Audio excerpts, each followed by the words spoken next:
Hello, welcome to the Smooth Operator podcast. Let me introduce myself.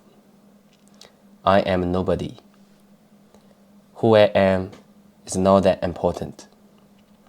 But the topic I discussed today might be interesting for you. So, let's get into it. Today, I will share my experience and approach about problem-solving strategy. I will use science to demonstrate my problem-solving approach because that is where my background is. But you can apply the methodology of problem-solving in all the areas. And particularly, I think mathematics, computer science, and physics are the subjects require highly problem-solving skills.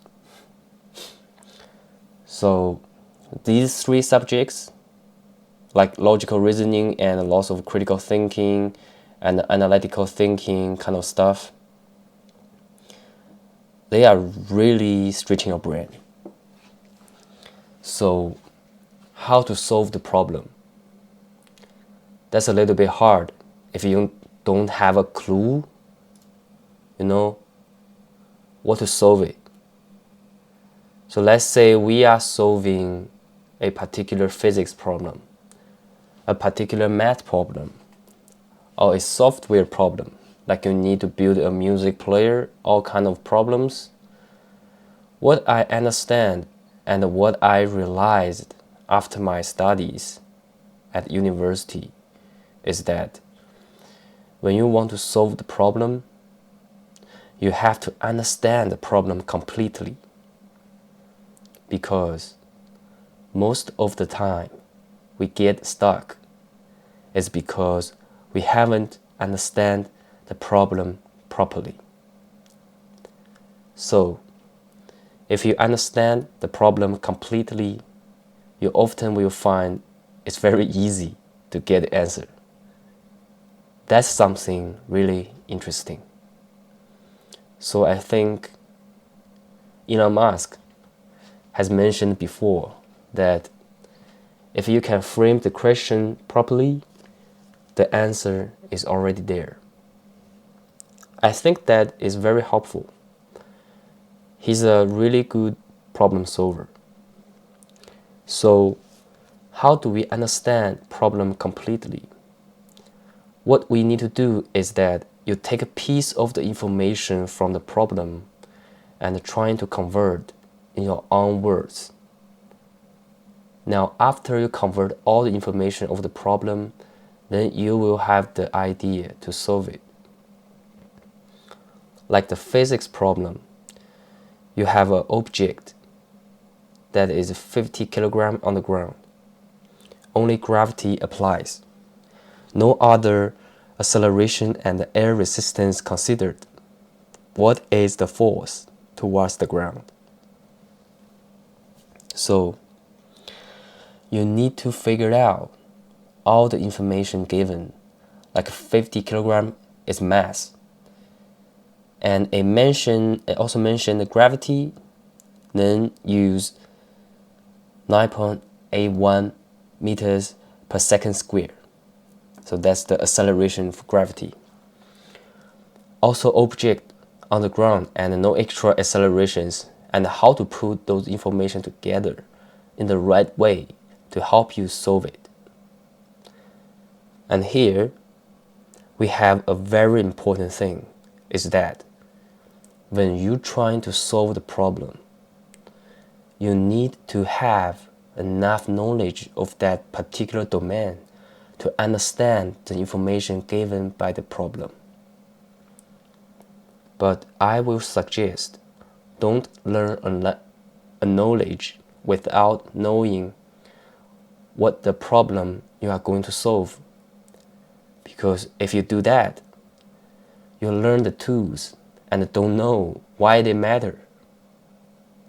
You have to know what are you going to do so that you will thinking what kind of tools you need. That is much better.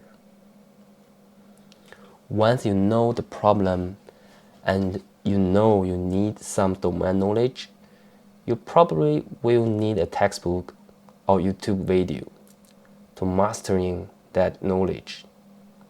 But I want you to keep in mind, if you're learning the domain knowledge, first thing you need to know is the rules. For mathematics, computer science, and physics, each domain may have their own rules that you need to remember. Some of those rules you cannot derive. It is predefined. So it is like we have to assume that is true, or we have to agree that works so that we can work on it. For example, in mathematics, we have addition, multiplication, differentiation, and integration, etc. In physics, we have a statement that nothing can travel faster than the speed of light.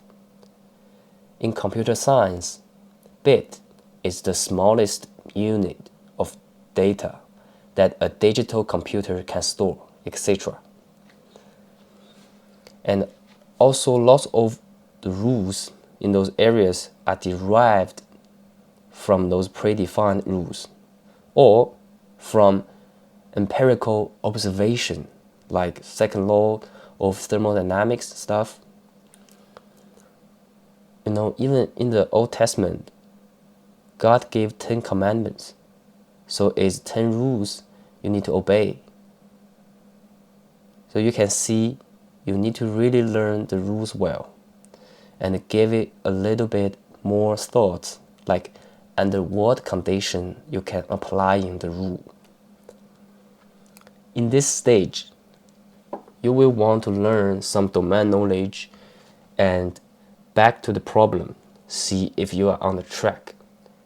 You don't want to learn the knowledge that won't help you to solve the problem, You don't want to learn the knowledge that won't help you to solve the problem.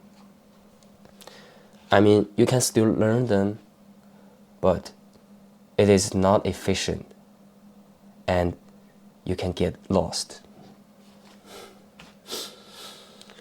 And you need to thinking in the right way when solve the problem. The right way in this case is thinking in the way that is the people who gave you the problem wants you to think, not what you want to think, because they designed the problem through their thought process. This can also apply to mastering a knowledge. Often when I see the problem and the way I interpreted of that problem is not what the people who gave you the problem wants you to interpret. So I misunderstood the problem, and that caused me cannot solve it or took too long to solve it.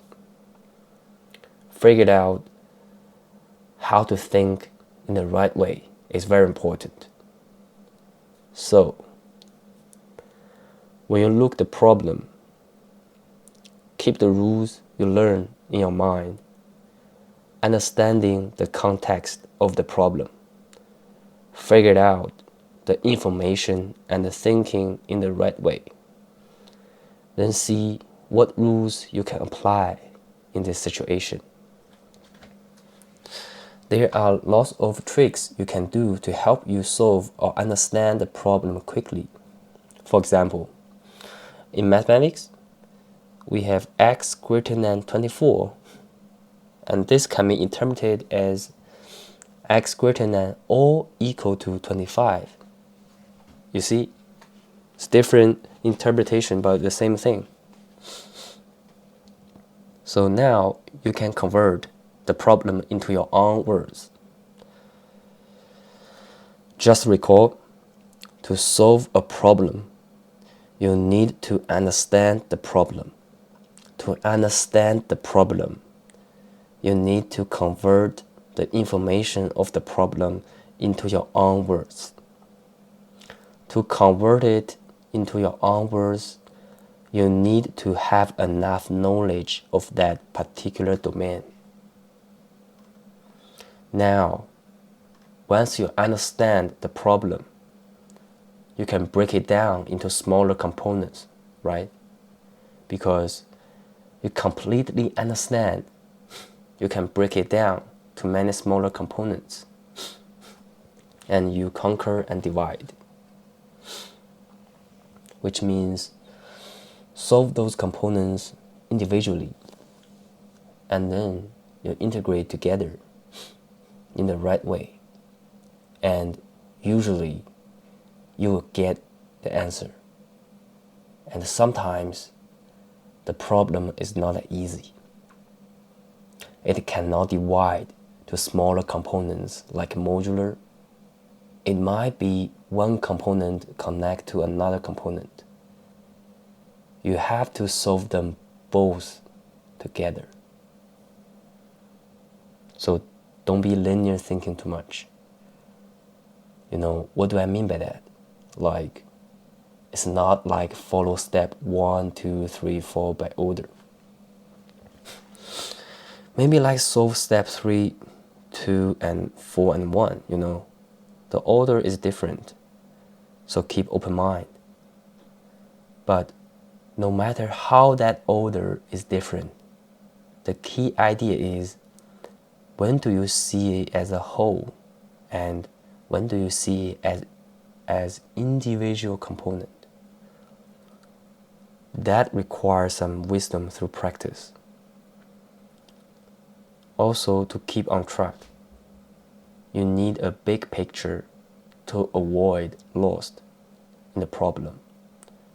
Because if you don't have that big picture, you are easy to losing the direction when you divide the problem into smaller components. There are too many components need to be tracked. So I think it's easy to draw a big picture and writing those components on the paper when you're solving the problem. So every time you lost, you can see the big picture to get you back. So first, you understand the problem. Then you draw a big picture. Then you break down into the smaller components. From each individual component, you can go into deeper level.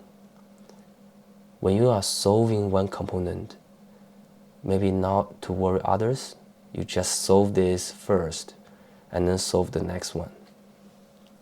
But when you are solving all the components and the answer still did not very clear, that's where you need to put them in the right order or double check if you're missing something. Like, how do you put them like puzzle? How do you put in the right order? So that's kind of a general problem solving strategy. Another thing you might need to take into considerations is time limit. When you are in a situation where you need to solve problem under limited time, like create the software with only 3 days. I have this situation and my plan was too big. So I didn't have enough time to complete all of them. So I have to cut in the sum of the components that's causing too much time and to keep some core components to get a good grade. So you have to make a choice. Which one I want to sacrifice and which one I want to keep it. Because this happens in real world. Like when you are trying to create software in a software company, you need to make the decision to keep project stick on the deadline and keep the quality. So there's involve a lot of decision making, thinking, and stuff. So that is the part you need to take care of. interestingly, I found that when you are trying to solve problems or just learning in general, if you make a perfect plan, that does not go well.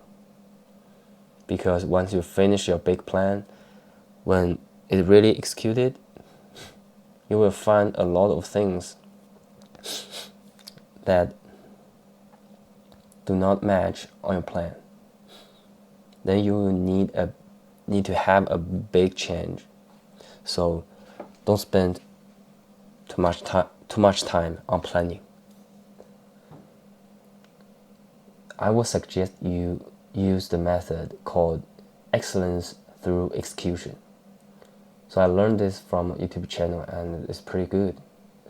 That's what I thought, but I didn't know what they call. And I found this and it really just matched how I think. It's really good. So you need to execute it first, then change the plan accordingly during the execution. Like you can't just, like before I start, I make a perfect plan, once execute, then no need to change it. Just follow the script and you get it. I mean, in some rare case and in small scale, you can do that. But in general, that's not always the case. So, you need to join the game first to see the real situation, then figure out what's next. And in the beginning, the plan will not be perfect, okay? When you are in the game, then you know, okay, what's going on? What's the situation? What's the big picture? What you expect might not be true when you are really into the game. And based on your observation, you can adjust the plan and execute it, then observe more, get more information and adjust more. Always aware of your situation so that you can quickly adapt it. So there will be a lot of things not work once you are in the game. When there's something work, if the whole thing is 100%, then you achieve like 3%, 4%. That's okay. Ask yourself which one I get wrong, which one I should adjust. Keep adjusting your plan that make next time get more percentage, like 8%, 10% correct.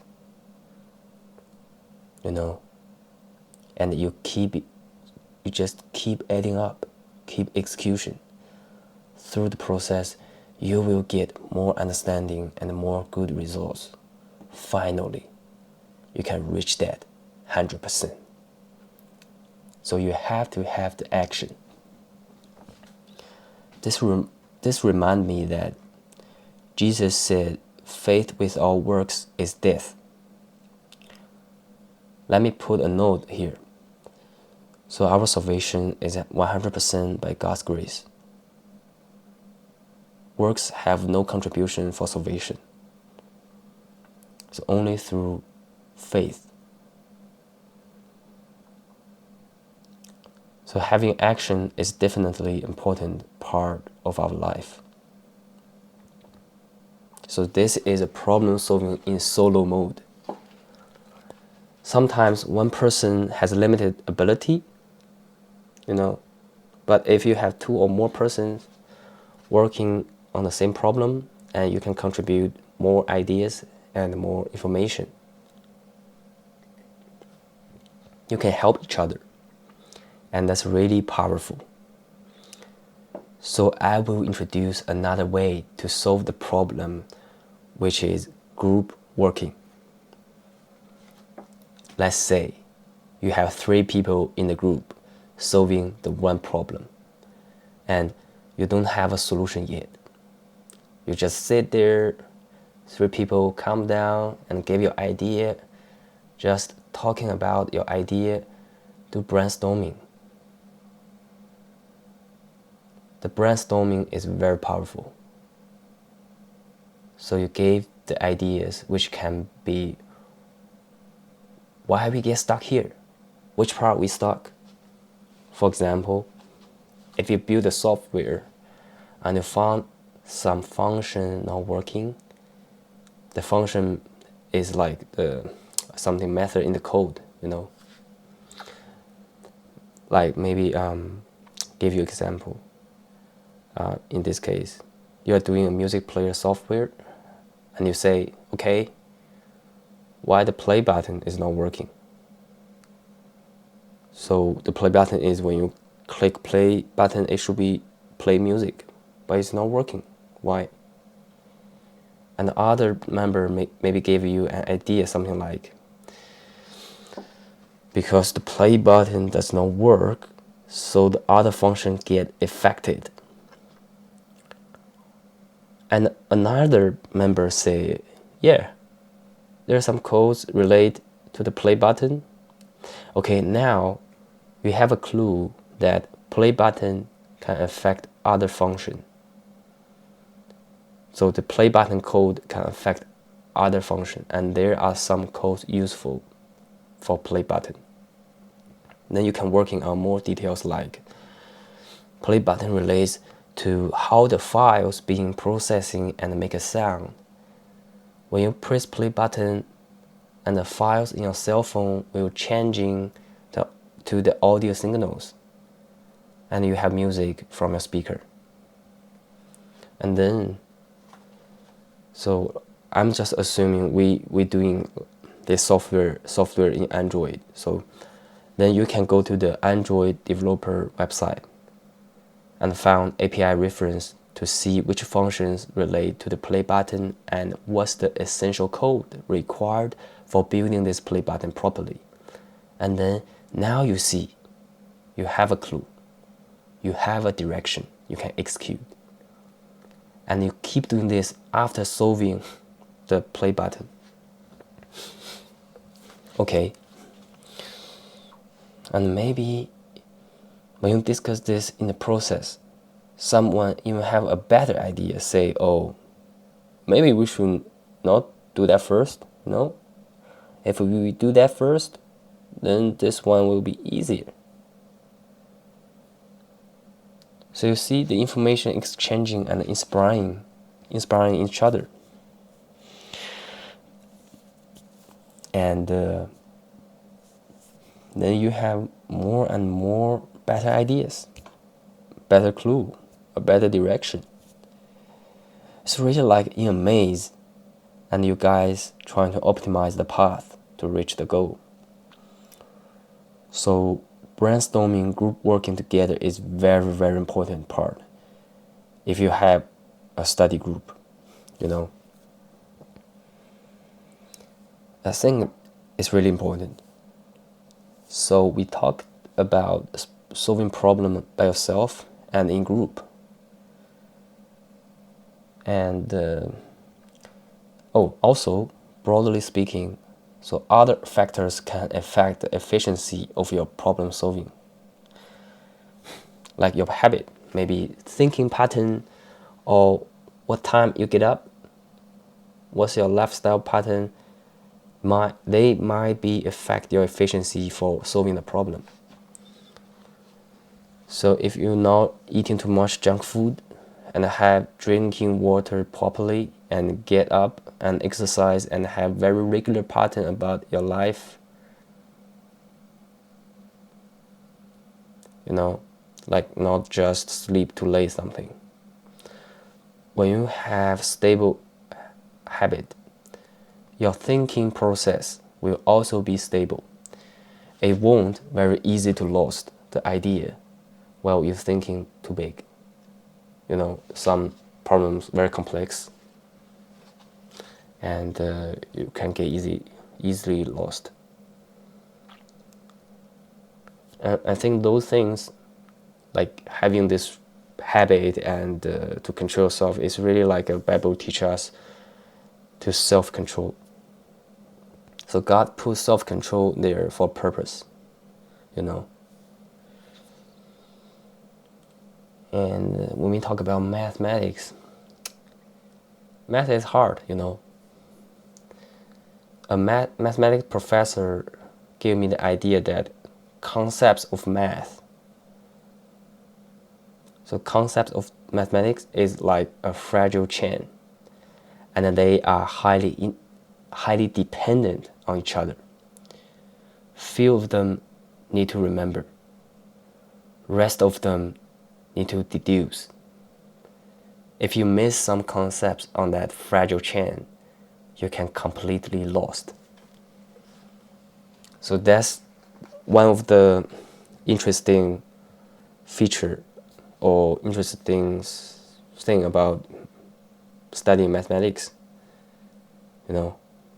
So basically is you have to get all the part stable and strong. What I mean, like all the mathematics concepts, all of them stable, strong, then you can solve the math problem quite easily. So stable thinking process is very helpful for solving the mathematics problem. Another interesting experience from myself and from other friend who also study science is that when you're stuck on the problem and thinking too hard all day, you know, for myself, usually before the bedtime or middle of the night, you might suddenly have idea. That's real. I will get up and write it down, that solution, then go back to sleep, because next day you might forget if you don't write it down. This is very helpful. So maybe think about your life habit. Maybe thinking about, you know, your more like emotions, like when you get anxious, nervous, maybe someone annoying you, you get mad, you can't really concentrate to solve the problem, right? So this is also the factors that can affect your ability to solving the problem. So it's very important. This is like a system. So what I'm trying to do here is a systematic approach for this problem solving. But keep in mind that even you have all the methods from above and the group can help each other to solve the problem, you still have limitation. Like you try your best, like you reach your maximum ability, you give it all, and you still cannot figure out this problem. I think that's when you need to pray for God's wisdom. It really works, both from my experience and my friend's experience. So my friend, he told me that there's a time he tried solving the coding problem. It got so hard, he has no clue. Like he tried all possible ways to solve problems he can imagine, and it still did not work. He literally running out all the tools, and he told me, just pray, you know. He crying out to the Lord because he really desperate and really have no clue how to do it. So after crying to the Lord and pray, amazing thing happened. He got that idea. That idea helped him to solve the problem, you know.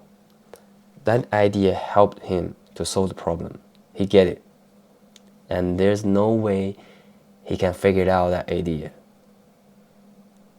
I have the same experience. It's amazing. Like when that idea coming into your brain, you will never believe that's your idea. Like no way I can thinking that way. No way. this is not my idea. So this is God working on you. Like God gave you the wisdom. God gave you that idea. It's not because me.